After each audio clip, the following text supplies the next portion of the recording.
అంటే ఇందాక పిల్లలు 5th డైమెన్షన్‌లో ఉంటారన్నారు కదండీ! అంటే ఏంటండి డైమెన్షన్స్ అంటే ఏంటి అసలు?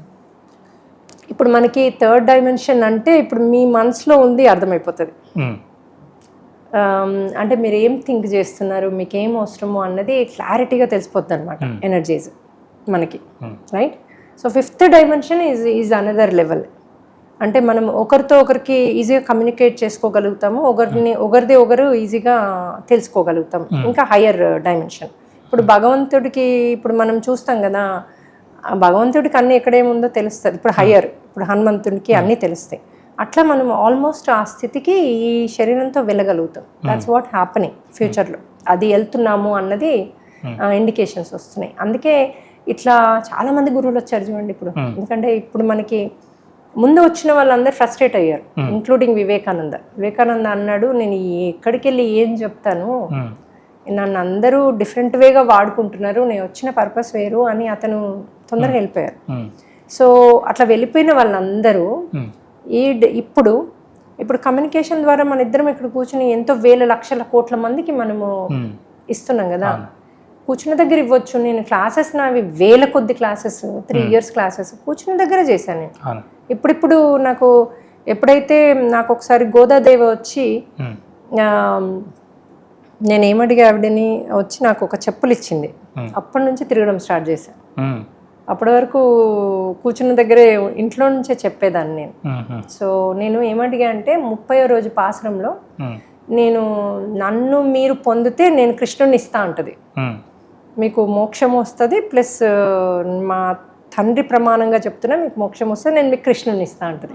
అయితే సరే నువ్వు మరి నేను ఈ 30 రోజులు నేను 3 లాంగ్వేజ్లో చెప్పేశాను, హిందీ, తెలుగు, ఇంగ్లీష్.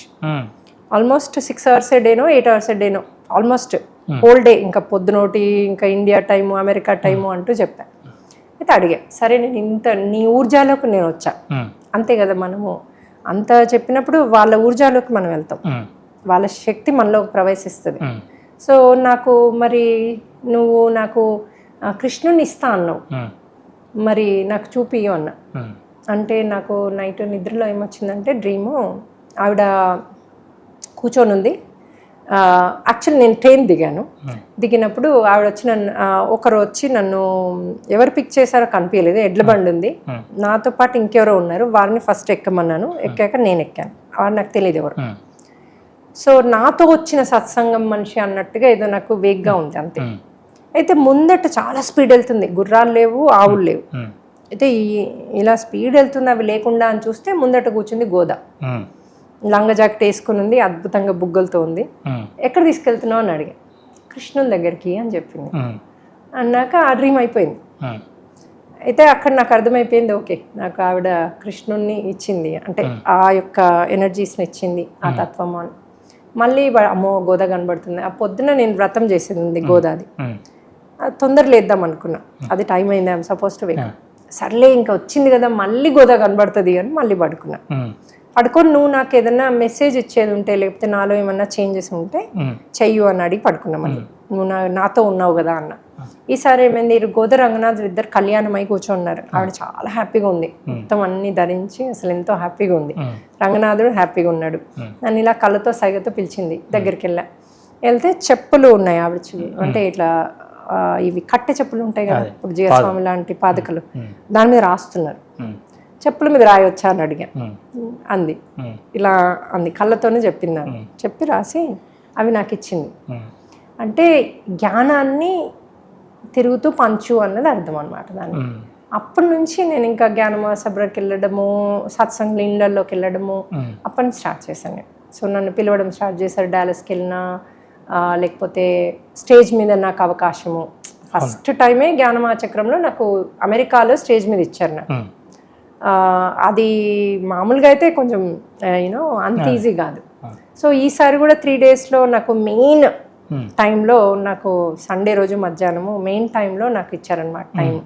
సో అది నాకు అర్థమైపోయింది, ఓకే ఇదంతా గోదా యొక్క చలువ, అంటే ఆవిడ యొక్క బ్లెస్సింగ్, ఇంకా ఆవిడ నన్ను తిరిగి చెప్పు అంది అని అర్థమైంది. నాకు డీకోడ్ చేసిన వాళ్ళు కూడా ఇంకా నువ్వు ఆగవు, తిరిగి చెప్తావు, నీది అంతటికి వెళ్తుంది అని చెప్పారు.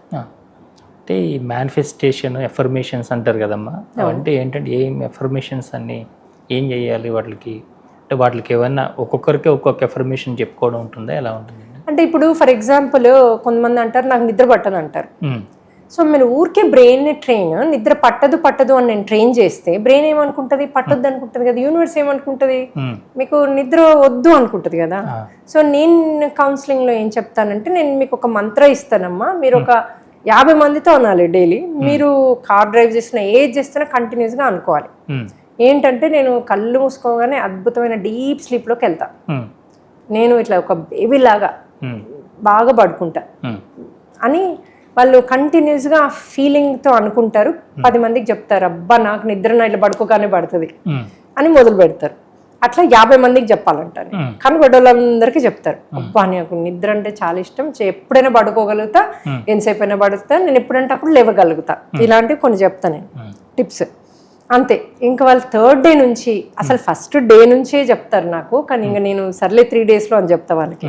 అంతే, వాళ్ళకి ఇంకా ఆ సమస్య ఉండదు. మరి ఏం చేశాను ఇక్కడ నేను ఏమీ చేయలేదు వాళ్ళకి, వాళ్ళు ఏమీ చేయలేదు, ఊరికే అలా థాటే కదా, ఏమీ ఎక్సర్సైజులు చెప్పలేదు, పరిగెత్తమని లేదు, ఏది లేదు. సో అంత పవర్ ఆ థాట్కి. కాకపోతే షిఫ్ట్ చేయాలంతే. ఎప్పుడైనా మీరు ప్రాబ్లంలో ఉన్నప్పుడు ఆ ప్రాబ్లాన్ని 10 మందికి చెప్పి అది వేరే వాళ్ళని బ్లేమ్ చేస్తాను చూడండి, అది ఏమవుతుంది, రెట్టింపు అవుతూ ఉంటుంది. ఇంకా స్పెషల్లీ ఒక గురువు దగ్గరికి వెళ్ళి ప్రాబ్లం ఎప్పుడు చెప్పొద్దు. నేను కౌన్సిలింగ్ ఇస్తా, నాకు కాల్ చేసి మొదలు పెడతారు, ఇంకా నేను పెట్టేస్తా ఫోను, పెట్టేసి మళ్ళీ ఎందుకంటే వాళ్ళు ఆపు రాదు ఆ ఫ్లోని, నేను మధ్యలో ఆపితే నా మీద నుంచి కూడా మాట్లాడతారు వాళ్ళు. ఎప్పుడైనా ఒక గురువు మాట్లాడేప్పుడు పైనుంచి మాట్లాడతారు, అది బేసిక్ రూల్.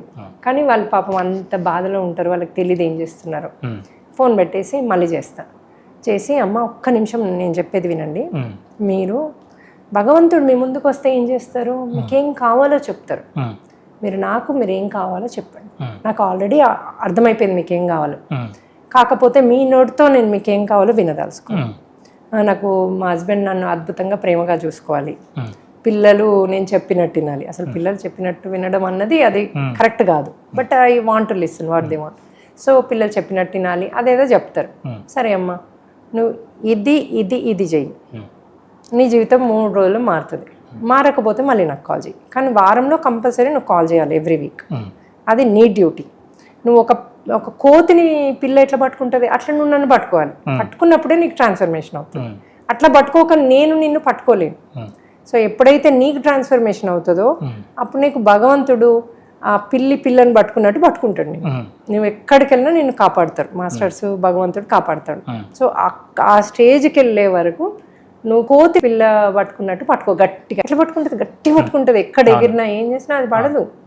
అలా ఒక గురువుని, అది గోదాదేవి చెప్తుంది ఒక పాశ్రంలో, గురువుని అలా మనం పట్టుకుంటే అది అడవిలో మనము తప్పిపోకుండా మనకి గమ్యాన్ని చూపించి, ఒక చీకట్లో కూడా వర్షంలో కూడా మనకు గమ్యాన్ని చూపించి ఎక్కడికి వెళ్ళాలో అక్కడికి తీసుకెళ్తాడు ఒక గురువు అంటుంది ఆవిడ. సో ఇది అదే అన్నమాట. సో అదే చెప్తాను నేను, మీరు మమ్మల్ని పట్టుకోండి.